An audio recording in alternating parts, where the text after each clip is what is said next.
Good morning to all. Online class में सभी का स्वागत।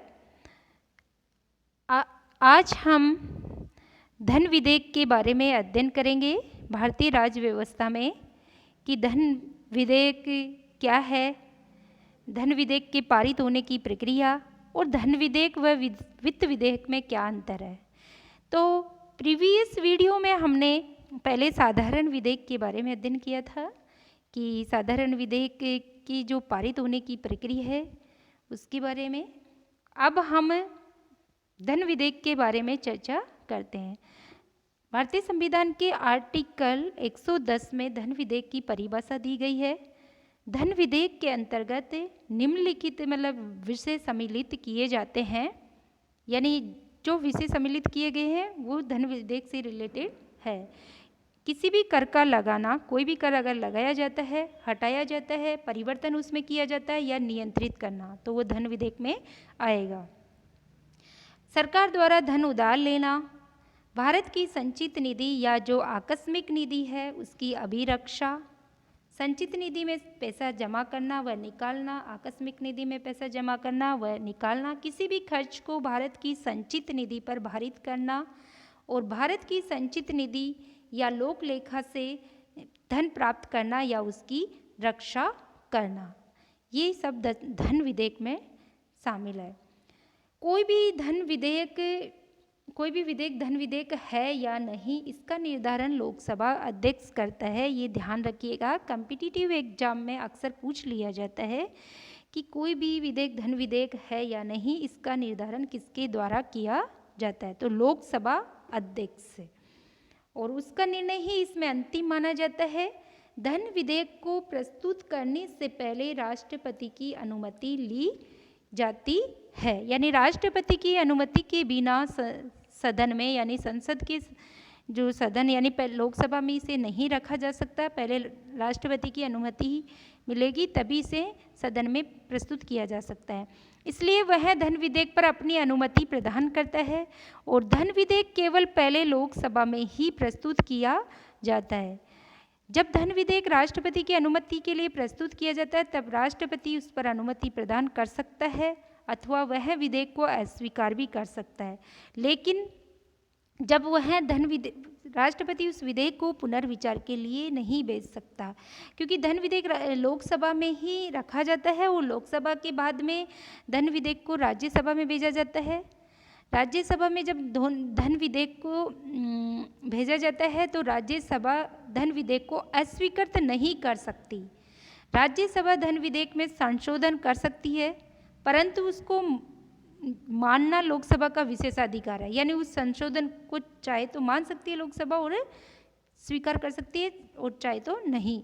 अतः लोकसभा इसे स्वीकार भी कर सकती है और अस्वीकार भी, परंतु राज्यसभा संशोधन की सिफारिश कर सकती है। लोकसभा के लिए यह आवश्यक नहीं है कि वह सिफारिश को स्वीकार करे। धन विधेयक को राज्यसभा को 14 दिन के अंदर स्वीकृति देनी होती है।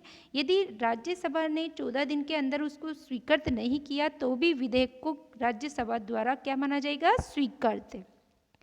कि राज्यसभा को इतना ही अधिकार है धन विधेयक के मामले में कि वह 14 दिन तक रोक सकती है। धन विधेयक के संबंध में संयुक्त बैठक हमने देखा कि धन विधेयक अगर दोनों में गतिरोध की स्थिति हुई तो संयुक्त बैठक का प्रावधान नहीं है, क्योंकि उसमें राज्यसभा की जो शक्ति है वो शून्य ही है। और फिर दोनों सदनों से पास होने के बाद राष्ट्रपति के पास भेजा जाता है। राष्ट्रपति स्वीकृति भी दे सकता है और अस्वीकृत भी, लेकिन पुनर्विचार के लिए नहीं भेज सकता। धन विधेयक के संबंध में राष्ट्रपति को मंजूरी देना आवश्यक ही होता है, क्योंकि राष्ट्रपति की अनुमति से ही सदन में रखा जाता है।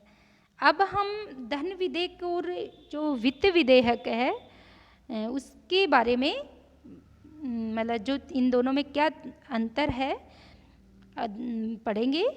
तो जो धन विधेयक है, वित्त विधेयक 2 प्रकार का होता है। पहले तो हमें ये समझना होगा कि वित्त विधेयक की 2 श्रेणियां होती है, प्रथम वित्त विधेयक और दूसरा वित्त विधेयक। तो प्रथम श्रेणी के जो वित्तीय विधेयक है उसमें अनुच्छेद 110 के प्रावधानों के साथ अन्य प्रशासनिक विषयों का भी उल्लेख किया गया है, यानी इसमें धन विधेयक भी आ रहा है और अन्य प्रशासनिक विषय भी आ रहे हैं। तो वित्तीय विधेयक को पेश करने के लिए, जो प्रथम वित्त विधेयक है उसको पेश करने के लिए राष्ट्रपति की अनुमति आवश्यक होती है और इसे केवल लोकसभा में ही प्रस्तुत किया जा सकता है, क्योंकि धन विधेयक वाला इसी में शामिल है, प्रथम वित्त विधेयक में। लेकिन प्रथम श्रेणी के वित्तीय विधेयकों की स्थिति धन विधेयक से भी भिन्न है, क्योंकि राज्यसभा इससे संशोधित व स्वीकार कर सकती है। लोकसभा एवं राज्यसभा के मध्य अगर गतिरोध की होने पर संयुक्त बैठक का प्रावधान भी लागू होता है। प्रथम श्रेणी के वित्तीय विधेयकों पर राज्यसभा को संशोधन का अधिकार है, जबकि धन विधेयक के संदर्भ में राज्यसभा केवल 14 दिन तक अपने पास रोक सकती है। तो वित्तीय विधेयकों के दो प्रावधान धन विधेयक के समान होते हैं। पहला लोकसभा में ही प्रस्तुत किया जा सकता है और दूसरा राष्ट्रपति की सिफारिश के बिना उसे सदन में प्रस्तुत नहीं किया जा सकता। अब जो वित्तीय विधेयक जो दूसरी श्रेणी का है, यानी द्वितीय वित्तीय विधेयक है, उसमें केवल संचित निधि से जो खर्च है उसका प्रावधान होता है। अनुच्छेद 110 में वर्णित किसी भी विषय का समावेश द्वितीय श्रेणी के वित्तीय विधेयक में नहीं होता है। इसे राज्यसभा में भी प्रस्तुत किया जा सकता है और इसे राज्यसभा को इसे अस्वीकार या संशोधित करने की शक्ति भी प्राप्त है। इसकी प्रस्तुति के लिए राष्ट्रपति की अनुमति भी आवश्यकता नहीं है पहले से। और एक विशेषता की धन विधेयक के समान प्रतीत होती है, इसे पारित करने के लिए राष्ट्रपति द्वारा अनुशंसा की जाती है। तो इस तरह मतलब जो वित्त विधेयक दो प्रकार का होता है, लेकिन ये ध्यान रखिएगा प्रत्येक धन विधेयक तो वित्त विधेयक होता है, लेकिन प्रत्येक वित्त विधेयक धन विधेयक नहीं होता है। Thank you so much.